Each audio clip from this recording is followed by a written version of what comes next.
خداوند یسوع مسیح کے عظیم بابرکت نام میں آپ سب کو سلام. میں ہوں پاسٹر منور خورشید. پروگرام کلام روشنی میں ناظرین آپ کو خوش آمدید کہتے ہیں. ہم خداوند کی شکر گزاری کرتے ہیں گزشتہ تمام پروگرامز کے لیے، آپ کی طرف سے دیے گئے اچھے فیڈ بیک کے لیے. ہم سارا جلال خداوند کو دیتے ہیں. اسکرین پر دیے گئے نمبرز ضرور ڈائل کریں. اپنا فیڈ بیک پروگرام کلام روشنی سے متعلق ضرور دیں تاکہ اس پروگرام کو اور زیادہ آپ کے لیے بابرکت بنایا جا سکے. خداوند آپ کو بہت بلیس کرے، بڑی برکت دے. ہم جہاں جاتے ہیں ہمیں بڑا اچھا فیڈ بیک لوگوں سے ملتا ہے. ٹیلی فونز کے ذریعے بہت سارے لوگ اس پروگرام کو اپریشیٹ کرتے ہیں. ہم اس کے لیے خداوند کی شکر گزاری کرتے ہیں. ناظرین، آج اس پروگرام میں جن خداوند نے ہمیں جوائن کیا ہے، مختصراً تعارف ان کا آپ کے ساتھ کرواتے چلیں. ہمیں جوائن کیا ہے پاسٹر انیل جان صاحب نے. تھینک یو سو مچ. اور ان کے ساتھ ہمیں جوائن کیا ہے پاسٹر مائیکل مسیح صاحب نے. ناظرین، اس سے پہلے کہ ہم آج کے متن کی تلاوت کریں، میں ریکویسٹ کروں گا پاسٹر مائیکل صاحب سے پلیز دعا میں رہنمائی فرمائیں. آئیں اپنی آنکھیں بند کریں گے اور دعا کرتے ہیں. خداوند یسوع ناصری، ایک مرتبہ پھر آپ کی بارگاہوں میں حاضر ہوتے ہیں اس عزت استحقاق کے لیے جو آپ نے ہمیں بخشا کہ آپ کے نمائندہ ہونے کے لیے زمین پر مقرر ہوں. اور نہ صرف آپ نے ہمیں اپنے نمائندہ کے طور پر مقرر کیا بلکہ اپنے کلام کی خدمت بھی سونپی. اس لیے دعا ہے آج جب ہم اس پروگرام کے وسیلہ سے خداوند لوگوں تک پہنچتے ہیں، کلیسیا ایمانداروں تک پہنچتے ہیں، تو دعا ہے کہ آج کے کلام کی تفسیر و تشریح بہت سی زندگیوں کے لیے نصیحت کا، اصلاح کا اور تیرے کلام پر سوچنے اور دھیان کرنے کا سبب بنے. ہم اپنے آپ کو پیچھے کرتے ہیں پاک روح، اور دعا ہے کہ آپ ہمیں لیڈ کیجئے. پاسٹر منور کو، پاسٹر نیل کو، اور میں اپنے آپ کو تیرے ہاتھ میں دیتا ہوں. جب لوگ سنتے ہیں تو برکت پائیں اور گائیڈنس پائیں، مسیح کے نام میں آمین. تھینک یو سو مچ. ناظرین، کلام مقدس میں سے اپنی رہنمائی کے لیے آج ہم تلاوت کریں گے نئے عہد نامے میں سے مقدس یوحنا رسول کی معرفت لکھی گئی انجیل، اس کا 18واں باب، اس کی 18ویں آیت سے لے کر 21ویں آیت تک. خدا ان کی زندگی بخش پاک کلام میں یوں مرقوم ہے: نوکر اور پیادے جاڑے کے سبب سے کوئلے دہکا کر کھڑے تاپ رہے تھے، اور پطرس بھی ان کے ساتھ کھڑا تاپ رہا تھا. پھر سردار کاہن نے یسوع سے اس کے شاگردوں اور اس کی تعلیم کی بابت پوچھا. یسوع نے اسے جواب دیا کہ میں نے دنیا سے اعلانیہ باتیں کی ہیں. میں نے ہمیشہ عبادت خانوں اور ہیکل میں جہاں سب یہودی جمع ہوتے ہیں تعلیم دی اور پوشیدہ کچھ نہیں کہا. تو مجھ سے کیوں پوچھتا ہے؟ سننے والوں سے پوچھ کہ میں نے ان سے کیا کہا. دیکھ، ان کو معلوم ہے کہ میں نے کیا کیا کہا. کلام مقدس کے پڑھے سن جانے پہ خدا ان کی برکت ہو، آمین. ناظرین، کلام مقدس کا یہ حصہ جو ابھی ہمارے سامنے تلاوت کیا گیا ہے، خداوند یسوع مسیح کی مصلوبیت کے تعلق سے ہماری رہنمائی کرتا ہے. گزشتہ ایپیسوڈ میں ہم جان رہے تھے، سیکھ رہے تھے خداوند یسوع مسیح کو جب گرفتار کیا گیا ہے اور ان کو سردار کاہن کے سامنے بھی پیش کیا گیا، اور ان کی پیشی کے دوران اب یہ کنورسیشن ہے جس پر آج ہم سیکھیں گے اور غور کریں گے. اور یقیناً آپ سب ان حصص کے وسیلے سے اور خداوند کے خدام کے وسیلے سے بہت برکت پائیں گے، بہت کچھ سیکھیں گے. آج ہم گفتگو کا آغاز پاسٹر انیل جان صاحب سے کریں گے. جی پاسٹر صاحب، آپ ہماری رہنمائی فرمائیں. یہاں پر 18ویں آیت میں نوکر اور پیادوں کا ذکر ہے، تو ہماری رہنمائی کریں کہ پیچھے بھی ہم نے پڑھا ہے، تو میں چاہتا ہوں ناظرین کی ہیلپ ہو، مدد ہو کہ یہ نوکر کون ہیں، پیادے کون ہیں، تاکہ ہمیں اس بات کے لیے، کیونکہ خداوند یسوع مسیح کو گرفتار کرنے بھی یہی گئے تھے، تو کیا ہیکل کے لوگ تھے، ہیکل میں سے یہ لیے گئے ہیں، یا یہ رومی گورنمنٹ کے لوگ ہیں؟ یہ کون لوگ ہیں جو یہاں پہ موجود ہیں اور خداوند یسوع مسیح کو گرفتار کر کے بھی لائے تھے؟ جی، میں جب اس ٹیکسٹ کو پڑھ رہا تھا اور اس بات کو جاننے کی کوشش کر رہا تھا کہ نوکر اور پیادے کون ہیں، تو سب سے پہلی بات جو میرے سامنے آئی وہ یہ تھی کہ یوحنا نے اس آیت میں بہت ڈیٹیل کے ساتھ چیزیں بتائی ہیں. اس نے نوکروں کا علیحدہ سے ذکر کیا، پیادوں کا علیحدہ سے ذکر کیا، اور پھر یہاں تک کہ وہ یہ بھی بتاتا ہے کہ آگ کس مٹیریل سے جل رہی تھی، کوئلے دہکا کر. اور پطرس کا ساتھ میں ذکر کرتا ہے جس سے ہمیں یہ تاثر ملتا ہے کہ یوحنا وہاں پر خود موجود تھا اور وہ آئی وٹنس تھا. بڑی ایک خوبصورت بات میرے ذہن میں آئی.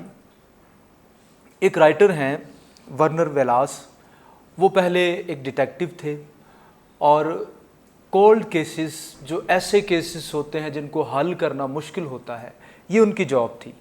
جب خداوند کی طرف وہ آئے، پہلے وہ ایتھیسٹ تھے، تو انہوں نے اناجیل کا اپنے شعبے کے لحاظ سے جائزہ لیا کہ یہ گواہیاں سچ ہیں یا نہیں، یوحنا کی، متی کی. تو انہوں نے اپنی اس ساری جو چیزیں تھیں، سکلز تھیں، ان کو اپلائی کر کے یہ نتیجہ نکالا کہ یہ درست ہے. تو پہلی بات تو یہ میرے سامنے آئی. اب نوکر اور پیادوں کی بات کرتے ہیں.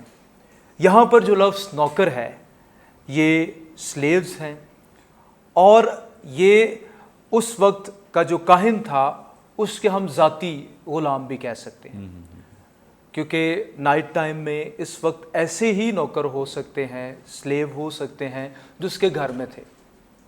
یہ ایسے نہیں ہو سکتے جو وقتی طور پر آتے اور چلے جاتے ہیں. اور یہاں پر جو لفظ پیادے ہے، اس کا ہم ترجمہ آفیشلز بھی کر سکتے ہیں، آفیسرز بھی کر سکتے ہیں. اٹ مینس کہ یہ عہدے دار تھے. اور ایک بات جو میں یہاں پر کلیئر کرنا چاہتا ہوں، یہ رومی سپاہی نہیں تھے، کیونکہ ابھی تک کوئی بھی رومی شخص سپاہی آفیسر انوالو نہیں ہوا. یہ ساری کی ساری کاروائی خود یہودی کر رہے ہیں. اس کے پیچھے صدر عدالت ہے، ہیکل کی اتھارٹیز ہیں، مذہبی اتھارٹیز ہیں. اب ان پیادوں کو بنانے والا، مقرر کرنے والا کون تھا؟ سب سے پہلے تو ان کا تعلق ہیکل کے ساتھ تھا. ہم ان کو کہہ سکتے ہیں کہ یہ کائنڈ آف پولیس تھی، ٹیمپل پولیس. اور اس کے علاوہ یہ ایک اور اتھارٹی کے نیچے فنکشن کرتے تھے، اور وہ سینہیڈرن تھی. جب بھی صدر عدالت میں کوئی فیصلہ پاس کیا جاتا کسی بھی شخص کے حوالے سے، خاص طور پر مذہبی معاملات میں، تو ان لوگوں کو استعمال کیا جاتا تھا. اور سیکنڈلی ہیکل کے اندر کوئی ہلڑ نہ ہو، ہیکل کے اندر امن و امان رہے. یہ ہم کہہ سکتے ہیں کہ نجی قسم کی ایک پولیس تھی جو ہیکل کے اندر اور مختلف معاملات میں، خاص طور پر یروشلم میں امن و امان رکھنے کے لیے قائم کی گئی تھی. اور ہاں، یہی وہ لوگ تھے جو خداوند یسوع مسیح کو پکڑنے کے لیے گئے تھے. اب میں یہاں پر ایک بات جو غور کر رہا تھا کہ جو بھی یہاں پر کام ہو رہا ہے سرے سے شرع کے خلاف ہے.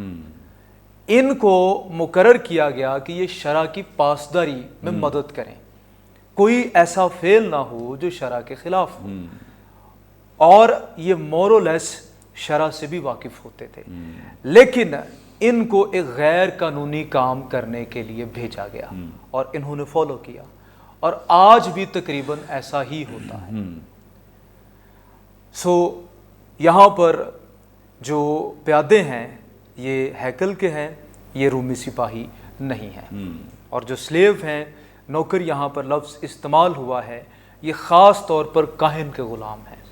Thank you so much. Praise God. بڑی خوبصورت بابرکت باتیں جو خدا ان کے خادم نے ہمارے ساتھ شیئر کی ہیں، اور اس بات کے تعلق سے ہماری رہنمائی کی ہے تاکہ ہم سمجھ سکیں، جان سکیں.